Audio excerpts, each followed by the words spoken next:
쉽지 않지만 그때까진 기다려. 아이고, 돈 없는 거지놈이라 아파트가 딱 한 채밖에 없지? 그래, 마음 넓은 내가 친히 봐주마. 대신 나한테 까불지마. 재수씨도 마찬가지고요.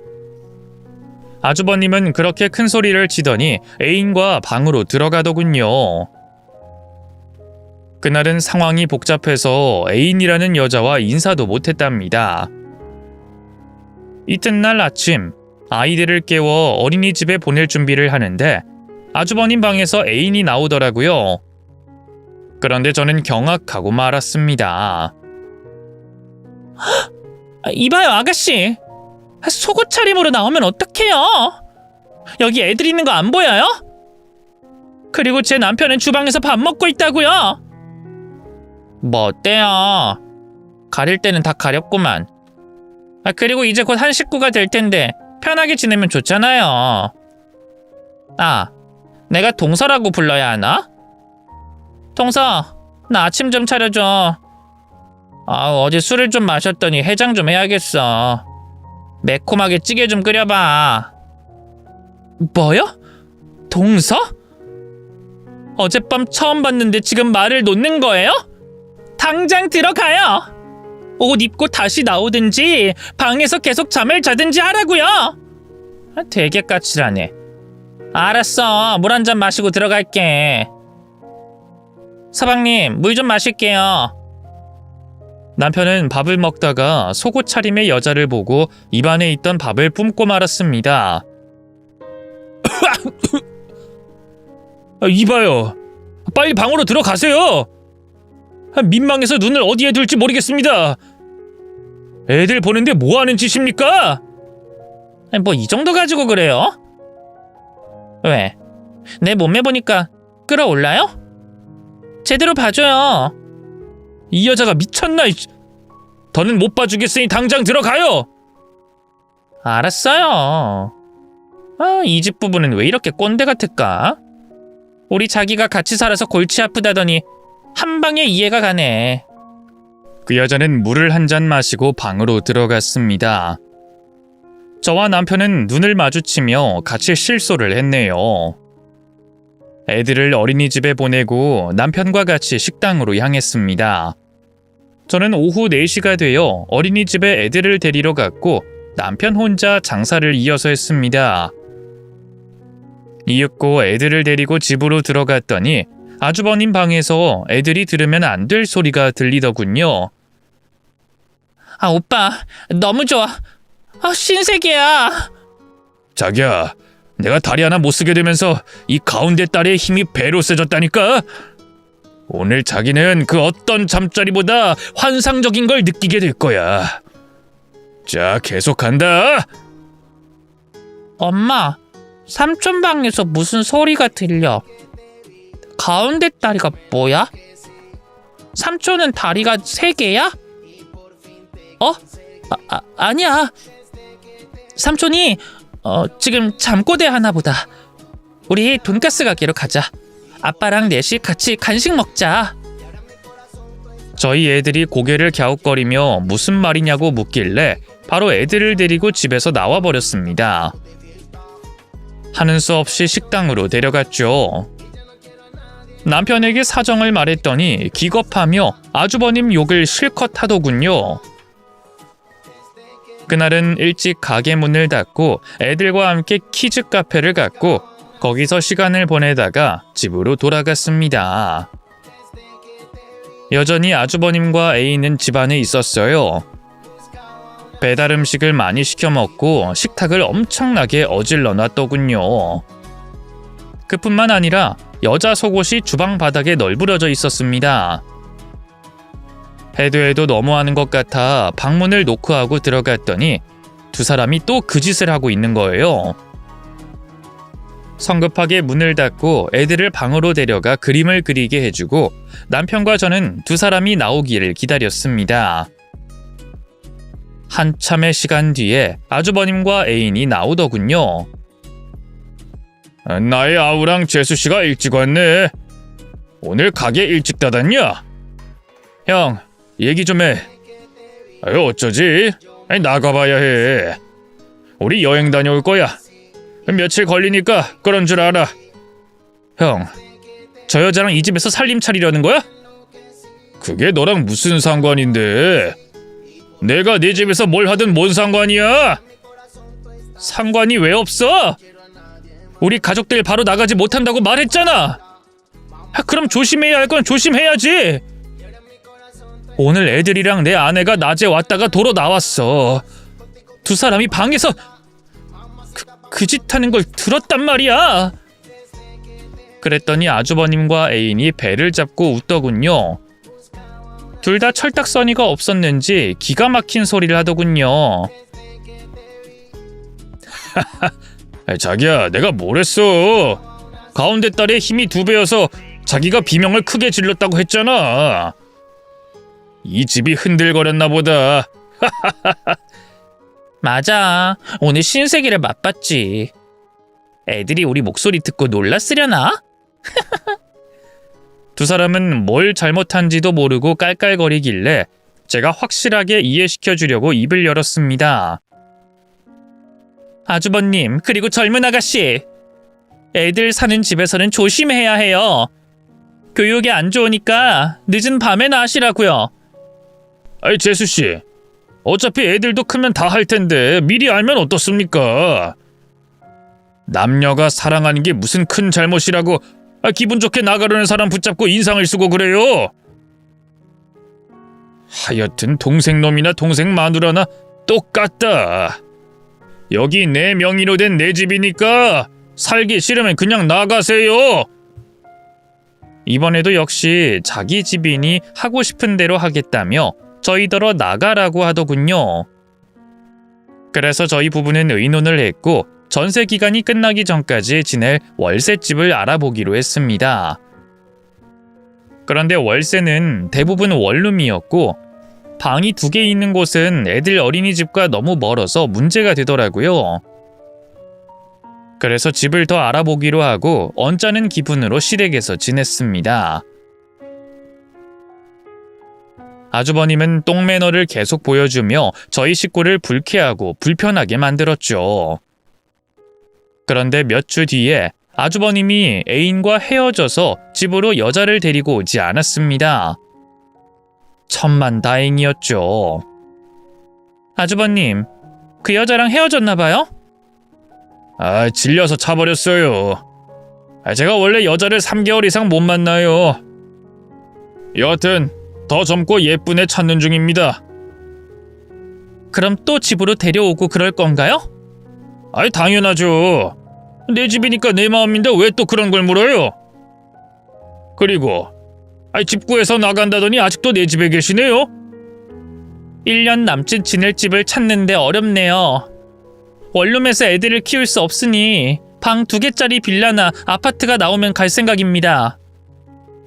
재수씨, 되도록 빨리 좀 나가세요. 나 혼자 살고 싶다고요. 어쨌든 집 마련할 때까지 자비는 베풀어 줄게요. 자비요?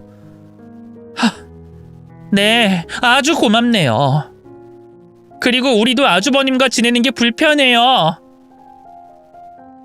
아무튼 저희가 나갈 집이 구해지면 바로 떠나겠습니다. 그래요, 빨리 알아보고 나가세요. 재수씨, 나 배고픈데 저녁엔 소고기 좀 구워봐요. 내가 돈 줄 테니까 툭불 한우 사와요. 아주버님의 행동과 말은 진짜 재수없었습니다. 이런 인간을 돕겠다고 시댁으로 들어온 제가 등신 멍청이었죠. 얼마 뒤 방이 나와서 가봤는데 계약 기간을 2년으로 한다고 해서 포기하고 말았어요. 1년만 있으면 저희 아파트로 이사 갈 수 있는데 허튼 돈을 쓸 수 없었죠. 그래서 결국 남편과 다시 의논해서 1년이라는 시간을 꾹 참고 살아보자는 결론을 내렸답니다. 그러던 어느 날 새벽 시간에 지하실에서 무슨 소리가 들렸어요. 쿵 소리가 나서 뭔가 떨어진 것 같았죠. 여보, 자? 잠깐 일어나봐. 무슨 소리가 났다고. 그냥 자자. 피곤해. 남편은 다시 코를 골았고 저도 그냥 자려 했는데 또다시 쿵 소리가 나더군요. 누가 저희 집에 몰래 들어온 건가 싶은 의심이 들었답니다. 어차피 잠이 다시 올 것 같지 않아 지하실로 내려가 봤습니다. 지하실의 전등은 고장이 나서 랜턴을 들고 갔답니다. 노란 불빛을 여기저기 비추며 뭐가 떨어졌는지 찾아보고 있는데 바닥에 벽돌 하나가 떨어져 있더군요. 벽에 박혀있을 돌이 왜 이빨 빠지듯 빠져 있는 건지 벽 쪽으로 다가가 빛을 비춰봤습니다. 벽돌이 빠진 부분을 보니 노란 무언가가 있더라고요. 그래서 손가락으로 쿡쿡 찔러봤더니 이상한 예감이 들었어요. 다른 벽돌을 잡아보니 쉽게 빠지더라고요. 하나 둘씩 벽돌을 빼서 바닥에 내려뒀더니 벽 뒤에 있던 실체를 보고 경악하고 말았습니다. 거기엔 5만원권 돈이 꽉 차 있었어요.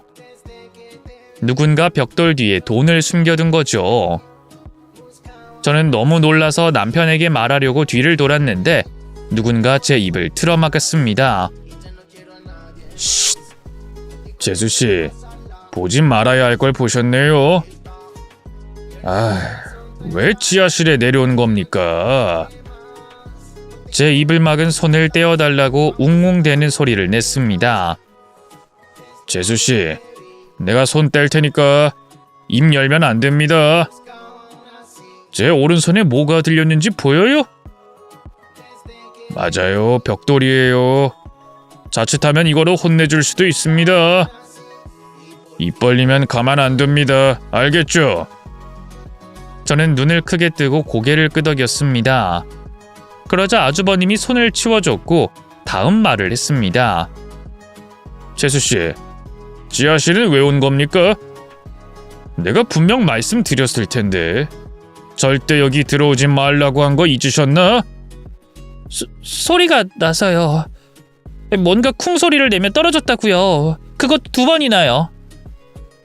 누가 우리 집에 들어온 것 같아서 와봤어요. 근데 내려와 보니 벽돌이 떨어졌더군요. 아주버님은 한숨을 내쉬며 말했습니다. 벽돌이 빠진 걸 보고 벽돌이 빠진 부분을 보고 뒤에 뭔가 있는 것 같아 벽돌을 빼내고 있던 거죠? 이걸 알면 안 되는데. 내가 제대로 벽돌을 올려두지 않은 모양이네. 아주버님, 저 돈 뭐예요? 어마어마하게 많은 돈이 왜 지하실 벽 뒤에 있는 거냐고요? 이거요? 우리 엄마가 죽기 전에 남겨둔 돈이에요. 어머님 돈이요? 그걸 왜 여기에다가... 은행에 맡기면 될 것을 왜... 우리 엄마가 나한테 돈 해주기 싫어서 통장에 있던 돈을 여러 번 뽑아서 이렇게 집안에 숨겨둔 거예요. 내가 돈 좀 뜯어갔다고 치사하게 이런 방식으로 돈을 숨겨놨단 말입니다. 이 노친네가 나한테 해준 게 얼마나 된다고 이런 짓을 한 건진 모르겠네요. 어쨌든 우리 엄마가 이런 추잡한 짓을 해놨네요. 그래서 혼자 이 돈을 펑펑 쓰면서 지내려던 겁니다. 재수씨한테 갚아준 치킨집 창업 비용도 여기 있는 돈으로 갚았어요. 그런 거군요. 이제야 이해가 되네요. 아주버님이 다시 원래대로 돌아간 이유가 이 돈을 찾았기 때문이죠? 맞아요. 우리 엄마가 여기저기 돈을 많이 숨겼을 거라 확신하고 있었어요. 그래서 어디 안 가고 짱 박혀서 지내고 있었죠. 그런데 M이라는 인간이 끝까지 돈이 없다고 구라를 치는 거 아닙니까? 그래서 내가 어떻게 할게요? 저는 겁에 질렸지만 대답을 어렵게 꺼냈습니다. 효자인 척하면서 지낸 거죠? 산삼이다 뭐다 해서 몸에 좋다는 걸 가져다 드렸고 말벌주를 사온 거죠. 돈을 숨긴 곳을 알려주지 않으니까 그걸로 어머님을 세상 떠나게 만든 거죠. 그때 설마 했는데 이제 보니 맞는 것 같네요. 야, 우리 재수씨가 눈치가 빠르시네. 맞아요. 우리 엄마가 더럽게 안 알려줘서 그냥 보내버리고 직접 찾는 게 낫겠다 싶더라고요. 일수로 돈을 엄청 많이 번 걸 알고 있는데 재산을 내놓지 않으니까 화가 많이 나서 머리를 굴렸죠. 말벌주를 나랑 나눠 마시기도 했지만 내가 음식에도 막 뿌려놨어요. 삼시세끼 밥을 차려줬으니 반찬에 넣는 건 어려운 일이 아니었죠. 근데 웃긴 게 이 애미라는 년이 오히려 맛이 좋다면서 밥을 2그릇씩 처먹대요. 여하튼 말벌독에 중독되면 뭔가 일이 날 것 같으니 아주 많이 먹게 만들었죠. 그리고 계획한 대로 엄마가 돌아가셨어요. 정말 대단하지 않습니까? 내가 경찰서 가서 눈물 질질 짜면서 슬퍼했더니 무혐의로 풀려나서 버젓이 계속 이 집에서 살 수 있었죠. 그럼 여태까지 슬퍼한 게 모두 연기였던 거예요? 우리 식구가 시댁에 들어와 산다고 했을 때는 왜 허락한 거죠? 혼자 재산을 찾으면 되잖아요. 그건 말이죠. 내가 이 잡듯이 찾아봤는데 돈이 안 나왔어요.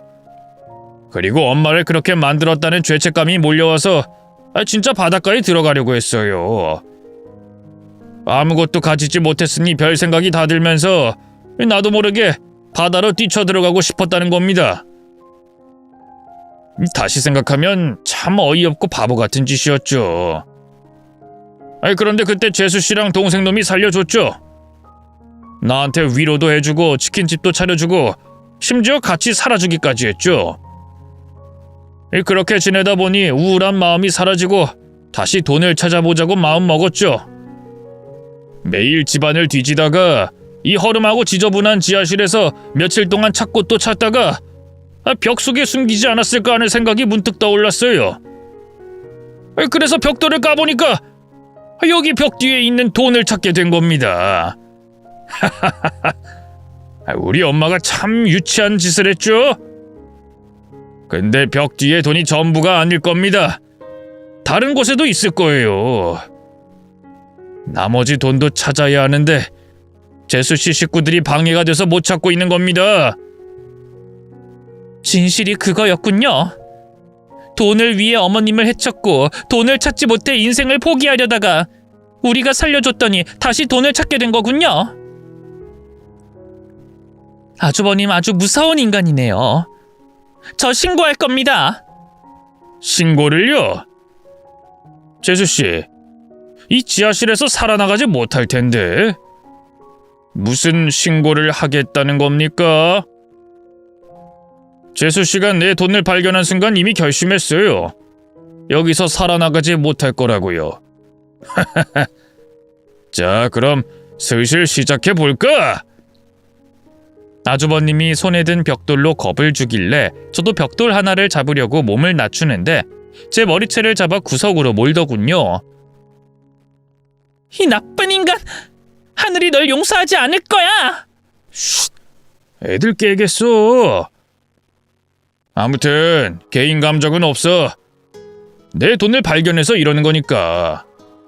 그리고 난 이 돈을 네 식구들이랑 나눌 생각이 추호도 없단다. 어쨌든 날 너무 원망하지 마. 한 방에 보내줄 테니까 눈 딱 감아. 그럼 잘 가, 재수씨. 그놈이 벽돌을 들자 저는 눈을 질끈 감았습니다. 그리고 퍽 소리가 크게 났는데 제 몸은 멀쩡했습니다. 눈을 떠보니 제 남편이 아주버님을 잡고 바닥을 뒹굴고 있더군요. 이 개같은 자식! 내 아내를 해치려고 해? 넌 또 어떻게 알고 내려온 거야?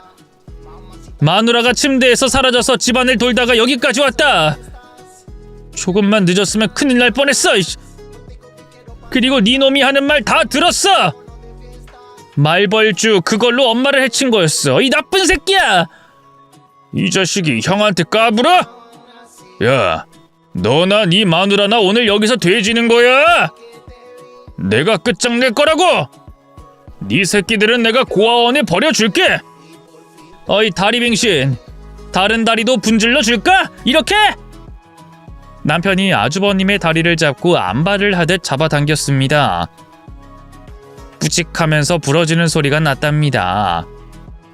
아주버님은 비명이 터져 나오면서 고통스러워했고 그이가 아주버님 위에 올라타서 주먹을 흠씬 날려줬어요. 이 싸움의 승자는 제 남편이었고 저는 무사할 수 있었습니다. 경찰서에 신고를 하자 아주버님은 벽 뒤에 있는 돈을 꺼내려고 기어가더라고요. 이대로 저 돈을 포기할 수 없어. 니들이 저 돈을 건들면 가만 안 두겠어. 그래 다리빙신아, 기어가서 돈 다 가져가 봐.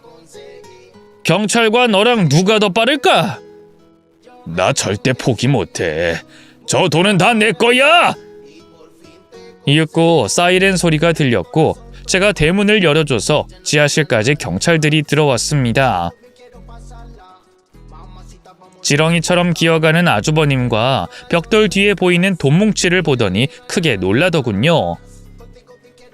저는 몰래 핸드폰으로 녹음한 조금 전 대화를 들려줬습니다. 말벌주로 시어머니를 해쳤다는 자백이 들어있는 목소리를 확인하자 강력계 형사팀에 연락하더군요. 아주버님은 결국 벽 뒤에 있는 돈을 가지지 못하고 쇠고랑을 차는 것으로 끝이 났습니다. 시어머니를 해친 것과 저를 해치려고 한 것까지 해서 구속수사를 받고 재판을 받기로 했어요. 그리고 과학수사대까지 와서 집안에 있는 돈이 얼마나 되는지 찾아내기 시작했습니다. 지하실 벽에 있던 돈만 해도 5억 상당이 됐답니다. 또 구석구석 돌아다니며 찾다가 뒷마당으로 가자 경찰견이 장독대 앞에서 짖더군요. 형사들이 간장 장독대를 하나를 깨뜨렸는데 짠내를 풍기면서 비닐 속에 담긴 골드바를 발견했습니다. 옆에 있던 다른 장독대들도 모두 깨보니 비닐에 쌓인 현금이 무더기로 나왔어요. 또 마당에 있는 밤나무 앞에서 경찰견이 짖어서 땅을 파보니 역시나 돈이 나왔습니다. 모두 다 해서 30억 가까이 됐답니다. 여보, 이게 다 진짜 돈이야? 그러게, 엄마가 아무리 돈을 많이 벌었다 해도 이 정도일 거라고는 상상도 못했어. 그럼 이 돈은 어떻게 되는 거지? 다 빼앗기는 건가? 나도 모르겠어. 형사들이 알려주겠지. 저는 그 많은 돈을 보게 되자 아주버님을 잠시 까먹고 있었습니다. 그리고 잠에서 깨어난 아이들이 마당으로 나오는 바람에 남편만 두고 애들을 데리고 집 안으로 들어갔답니다. 많은 돈은 잠시 압수해서 조사를 하겠다고 가져갔어요. 지하실에서 벽돌 떨어진 소리를 듣고 내려갔다가 별의별 일을 다 겪었네요. 경찰들은 저희 시댁에 폴리스 라인을 치고 계속 숨긴 돈을 찾아다녔어요. 그리고 사건 조사가 끝나기 전까지는 집 안에 들어가지 못하게 했죠. 그래서 저희 식구들은 할 수 없이 오피스텔을 단기로 계약하고 불편한 생활을 했답니다. 몇 주 뒤에 아주버님 재판이 열려서 제가 보고 들은 걸 증언하고 내려왔어요. 판사님은 아주버님한테 큰 형량을 선고하며 끝을 냈습니다. 그러자 아주버님은 저를 돌아보며 막말을 하더군요.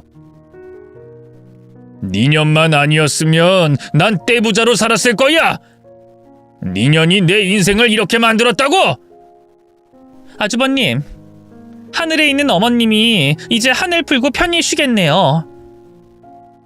감옥에서 제대로 썩어서 확 되져버려요. 그놈은 법정에서 끌려나갔고 저와 남편은 경찰서에서 불러 찾아갔답니다. 형사 하나가 시댁에서 발견된 돈을 추적하고 조사한 결과 탈세한 돈도 아니고 불법적인 돈도 아니라고 했어요. 두 분 상속세를 제외한 돈은 모두 받으실 수 있을 겁니다. 돈 주인이 평생 벌었던 돈이고 세금도 다 내셨다는 걸 확인했어요. 여기 있는 국세청 직원이 자세하게 설명해 줄 테니까 상속 받으시면 됩니다. 네? 그럼 그 많은 돈을 상속받게 되는 거예요? 환수 조치를 안 한다는 거예요? 네, 깨끗한 돈입니다. 상속세만 내시면 되니 편하게 쓰세요. 저와 남편은 어리둥절한 채 국세청 직원에게 설명을 듣고 저와 남편 통장에 10억 이상씩 입금됐습니다. 몇 주 전 지하실에서 무시무시한 사건이 벌어질 뻔했는데 그날은 대박 반전으로 떼부자가 됐답니다. 공포에서 해피엔딩으로 마무리됐네요. 아주버님은 극악무도한 범죄를 저질러서 시댁의 명의 역시 저희한테 빼앗겼습니다. 그래서 저희 식구들은 지금도 시댁에서 살고 있어요. 아파트는 그냥 계속 세를 주기로 하고 시어머니가 살던 집에서 지내고 있네요. 저희 부부는 그 큰 돈을 어떻게 쓸지 열심히 머리를 굴려봤는데 그냥 저축해두고 나중에 애들이 크면 물려주는 게 가장 좋을 것 같다고 결론을 내렸습니다. 그래서 지금도 돈가스 가게에서 열심히 장사하며 애들을 키우고 있어요.